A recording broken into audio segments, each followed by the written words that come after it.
Are you sick and tired of getting results like this? Well, today I'm going to be breaking down the top 5 mistakes that new players make on Football Manager. I'm going to be giving you some practical ways to get around them so you can start climbing the league and start enjoying your save a little bit more. Let's get into it.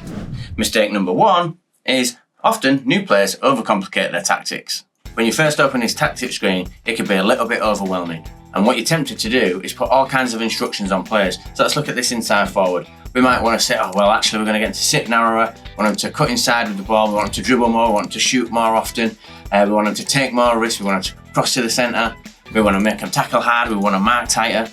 But actually, are all of these things going to get the best out of that player? What you need to be doing is looking at their attributes and seeing, can they even do that stuff? I've seen loads of new players try and cram all of their ideas into one formation or into one tactic. If you've got too many instructions, all it really does is confuse the players and limits their ability to execute your plan. When you're first starting out, focus on a simple core tactic and just make sure that it plays to your players' strengths. What you want to do is start with some presets and build from there. Many of the presets within the game are really good and they focus on 3 to 4 core instructions in possession, in transition and out of possession. Then you want to check out the players' attributes and see if they can play the roles within that system. Which leads me on nicely to mistake number 2, which is playing players in roles but their attributes don't suit. For example, playing an advanced forward that wants to beat the offside trap but they've got 11 pace. Or you're asking somebody to play killer balls who's got vision of maybe 10. Make sure to match your role to the attributes of the player to make sure that they can actually excel in that role, making your tactic better, not worse. So in my Sunderland save, we're going to be playing a ball-winning midfielder in the defensive midfield position. And we've got Salih Samed on loan. So let's have a look and see if this guy fits. So we're going to go for ball-winning midfielder and defend. And then we can see straight out the bat, his marking's pretty decent, his tackling's decent, positioning's alright, teamwork's really good, work rate's really good, and we can see he's got some decent physicals as well, and he's got the aggression. So this guy looks like a really good fit for this position.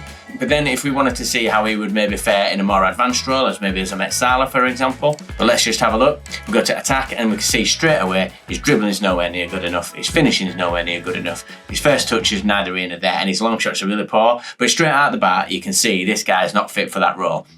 Once you've done that for every player, you're ensuring that they're set up for success and you can deliver on a pitch. Mistake number 3 is you're being stubborn and you're not adapting in the game. While keeping it simple in the beginning is paramount, it's also important to have a backup tactic, just in case things aren't going your way. And just be flexible. Maybe change the role slightly, maybe change the position slightly. The best managers know that in-game flexibility is key. Whether it's timely substitutions or tactical tweaks, always be ready to adjust the flow of the game. Mistake number 4 is not managing your squad properly or your contracts.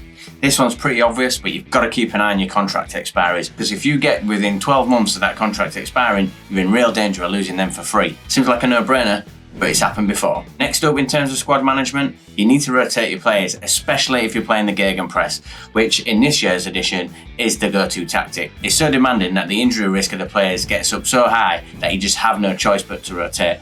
So plan who you're going to play in advance so that you can make sure you get your best players on the pitch for those big games.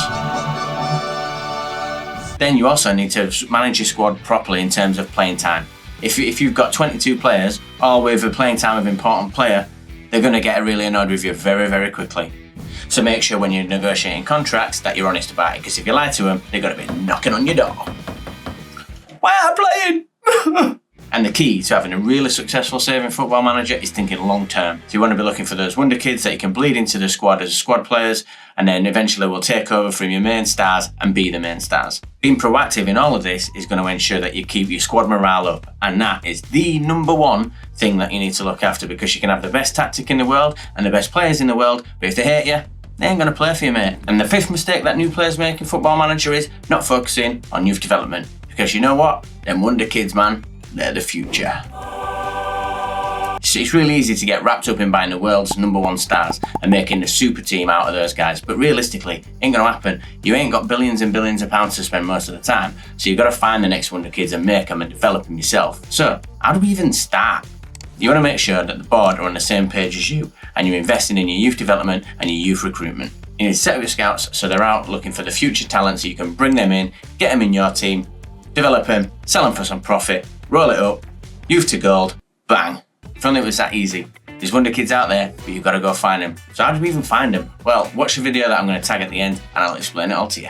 And for the bonus tip, don't be a micromanager. You can't do everything on your own as much as you'd want to. Well, I'm not sure why you'd want to, because I'm pretty lazy and If I could delegate, I'm going to delegate it, mate. So you head over to staff, responsibilities. Now, look, this screen is long, so I'm not going to stick around on it for ages, but what you want to do is essentially just go through and set up who you want to do what, but make sure you consider the attributes. For example, if I want to delegate opposition player instructions to a staff member, I need to make sure that they've got the right attributes to be able to do that. So for me, I'm looking for judging player ability, and I'm looking for tactical knowledge, because I want to make sure that, one, they know what the player's good at or not, and I also want to know that they understand the tactics of it and they're not just doing it willy-nilly.